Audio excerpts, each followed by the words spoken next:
There's a training standard for walking with weight on your back that's been sitting in writing for 1,600 years. 60 pounds, 20 miles, 5 hours, 3 times a month. It isn't a legend, it isn't a lost scroll, and nobody had to dig it out of a tomb. It's in a Roman military manual you can read online tonight for free. Right now, rucking is the biggest thing in fitness. Weighted vests are on every trail, in every gym, in every feed. And almost every single person strapping one on is arguing about the one variable the Romans considered the easy part. Because when you actually sit down and convert the numbers in that manual, and there's one word in it that almost nobody converts correctly, you find out something strange. The Romans agree with you about the weight. They agree almost to the pound. Where they part company with you is everything that comes after the weight. The book is called De Re Militari. It was written by a man named Flavius Vegetius Renatus somewhere around the late 300s, early 400s AD.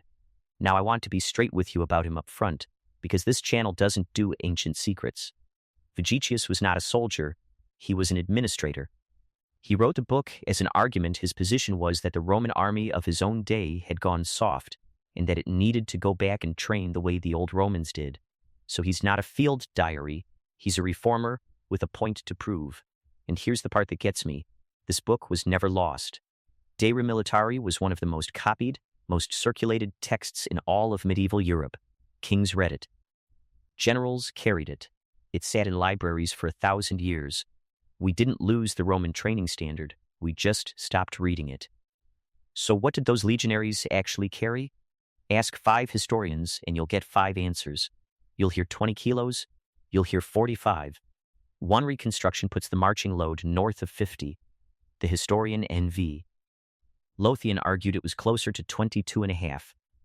There's a story about Scipio Aemilianus at Numantia in 143 BC, loading his men up to something like 67 kilos, but that was a punishment, not a program. Josephus watched these men march in the 1st century and described what was on them: a saw, a basket, a pickaxe, an axe, a leather strap, a hook, and 3 days of food. He tells us what they carried. He never tells us what it weighed. So here's where we actually are. The campaign load, the thing everybody argues about, is the number we do not know.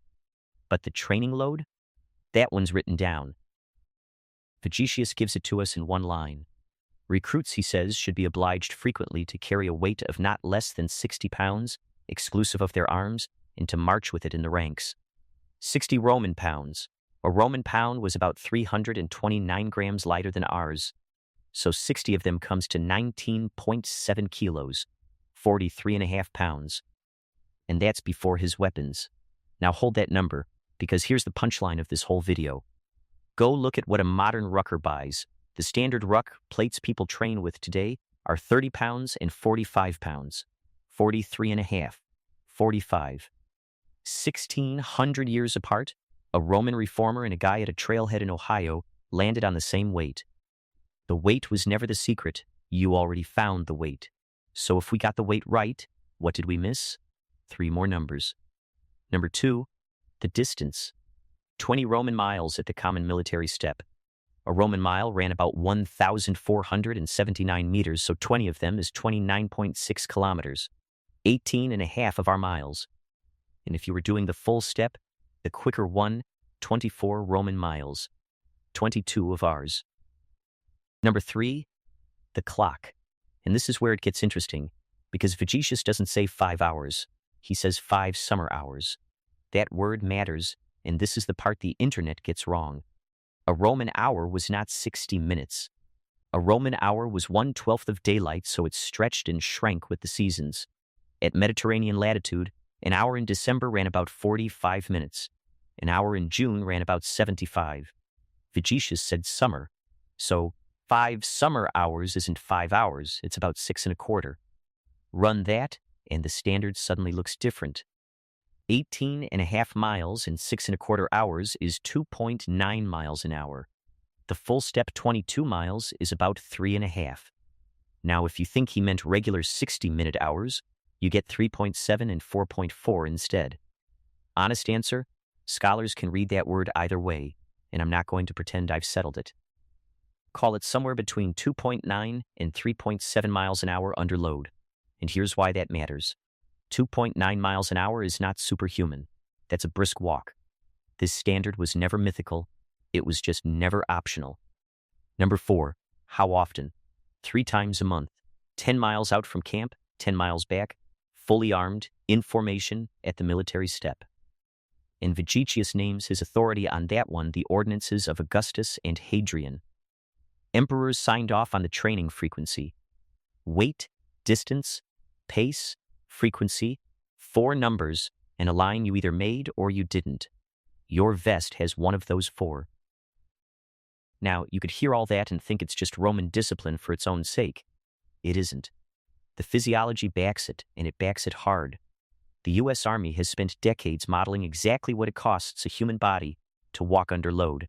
It started with the Pandolf equation, and it lives on today in something called the load carriage decision aid. These are the models used to plan real marches for real soldiers. Here's what's buried in the math. The load terms in those equations enter roughly in a straight line: add weight, add cost, proportionally, but the speed term doesn't. Speed enters squared. Sit with that, because it's the whole thing. Adding weight is a small, one-time bump. Adding speed bends the curve upward. Put real numbers on it. Every extra 10 pounds on your back runs somewhere around 40 to 50 extra calories an hour for a 180-pound guy at 3.5 miles an hour. Real, but modest. Meanwhile, carrying about 20% of your body weight roughly doubles your energy cost compared to walking empty. Push to 30% and you're looking at roughly triple. So the load matters, but it's a lever you pull once. You buy the plate, you bolt it in, and that stimulus never changes again. The clock is a lever that pulls back. Every single session. And one more thing that stopped me cold when I found it. The modern model is validated up to walking speeds of about 1.97 meters per second. Convert it, 4.4 miles an hour. That is exactly the number you get for Vegetius's full step if you read his hours as 60 minutes.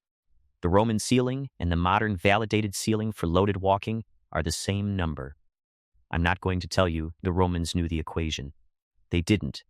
They just found the edge of it with their feet, and it took us until the 20th century to catch up with a lab.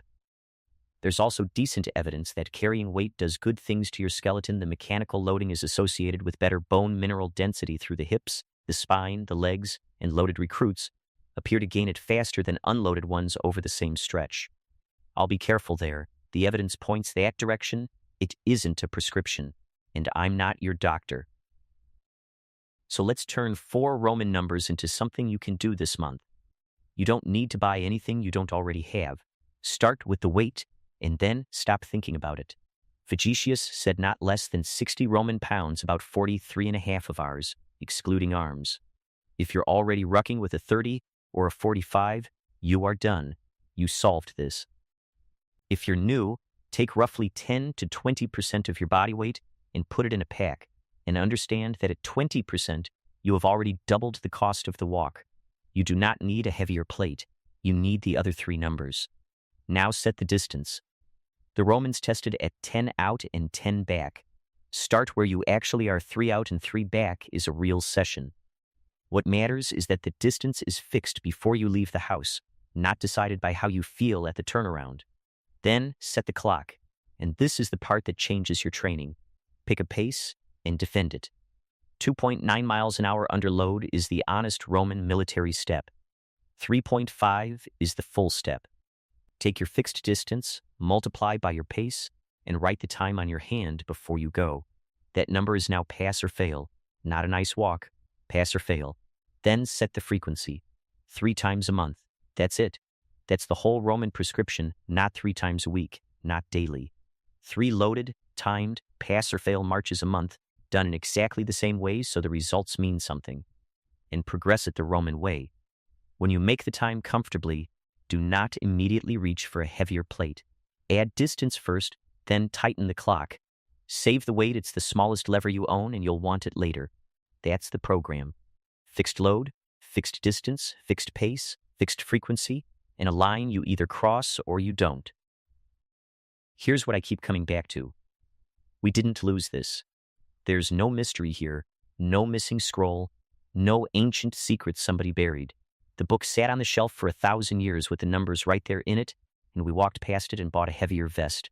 The Romans figured out the weight and then quit talking about the weight, because the weight was the boring part. They spent their attention on the distance, the clock, and the calendar, the three things that turn a walk into training. Strength was never about finding a number nobody else knows. It's about being made to meet one. So pick your distance, pick your pace, write the time down before you go. Do it 3 times this month and tell me in the comments whether you made your line. I read them. And I want to know what pace you defended.